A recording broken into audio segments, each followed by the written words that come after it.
किती दिवस झाले? प्रशासन मला रोज विचारते मधुकर, वडिलांना सांगता येत नाही का आधी माझं शिक्षण मग बाकी सगळं ते? काय सांगू सर, आणि कसं सांगू? गेल्या वर्षी बहिणीचं लगीन झालं, 2 लाख रुपये हुंडा घेतला आणि 1.5 तोळ सोनं. तवा काढलेलं कर्ज भेटलं नाही तर चुलत्यानं केस टाकली वावराच्या वाटण्याची.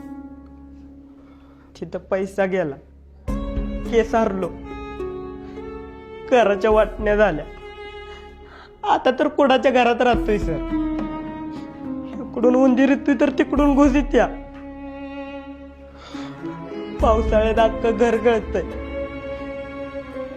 घरातली भांडी कमी पडते, पण पत्र्याची पानं काय गळायची थांबत नाही. बाप गावलती काम करतो, उचलापासून गुरं राखतो. तरी बी आज भाकरी खाल्ल्या तर उद्याची काळजी वाटते. आई रोज वाटी घेऊन येतात, त्याचं घर टिपती. कुठनं आणू पिलं पैसे? आणि कसं म्हणू बापाला, या सगळ्यापेक्षा माझं शिक्षण महत्वाचं आहे.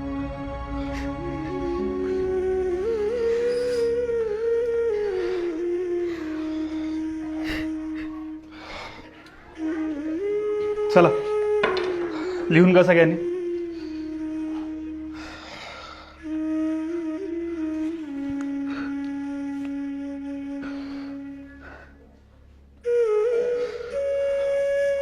मधुकर, याच्या पुढे असलं वर्गात काहीही सांगायचं नाही. याचा कुणावर काही फरक पडत नाही, कळलं का?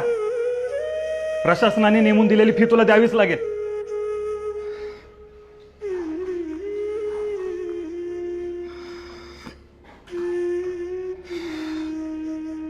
मधुकर,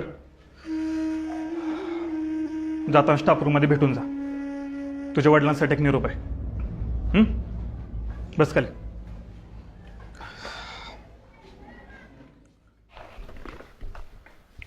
आत येऊ का सर? अरे ये मधुकर, बस.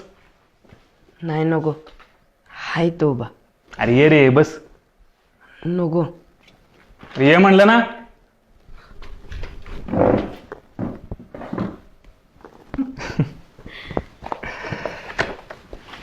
मला सांग, कोण कोण असतं घरी? आई वडील असतात आणि 2 बहिणी आहेत. एकीचं लगीन झालंय, एकीचं यंदा होईल. बहिणीचं वय किती रे? माझ्यापेक्षा 3 वर्षांनी मोठी आहे. तुझं 14, म्हणजे तिचं 17 असेल.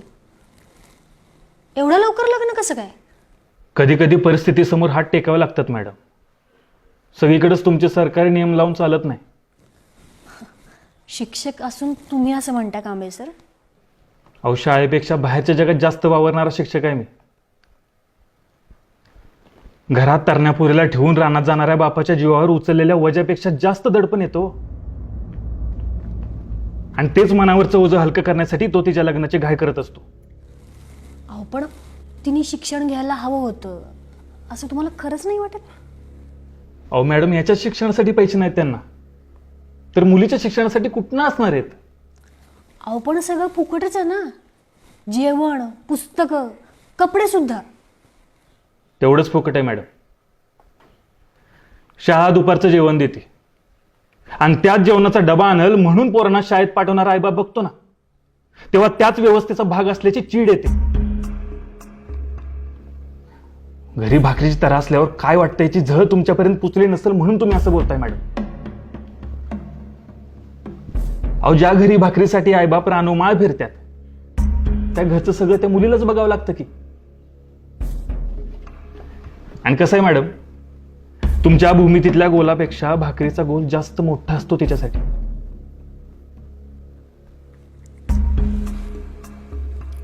एक बाई म्हणून काळजी वाटली म्हणून बोलले मी. हीच तर अडचण आहे आपल्या शिकलेल्यांची. आपण ते वाईट कसं हे सांगतो, हळहळतो, पण प्रत्यक्ष अडचण सोडवत नाही. इथून बाहेर पडत नाही, मदत करत नाही. भाषण करणारा नकोच आहे आपल्याला, भाकरीची सोय करणारा हवाय. आणि हे सगळं तो त्या मुलीचा बाप करतो म्हणून तो आपल्यापेक्षा कायम ग्रेटच आहे असं वाटतं मॅडम मला.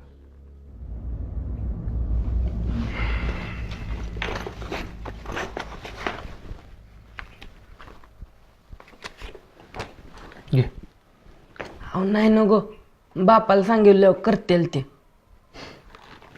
स्वाभिमान, हा स्वाभिमान गरीबाच्याच दावणीला का बांधलेला असतो? अजून एक कोड. अरे बाबा घे, तू मोठा झालास, कामाला लागलास की कर परत, मग तर झालं.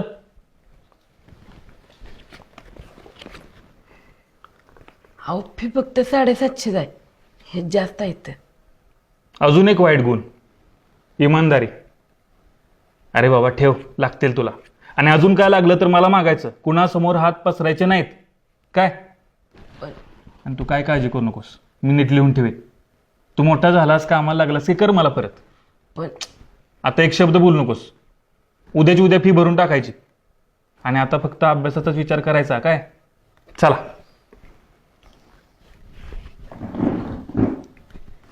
अरे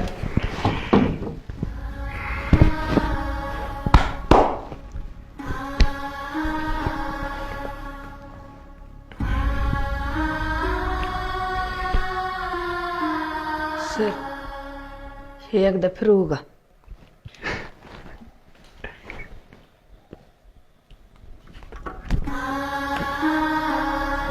येतो.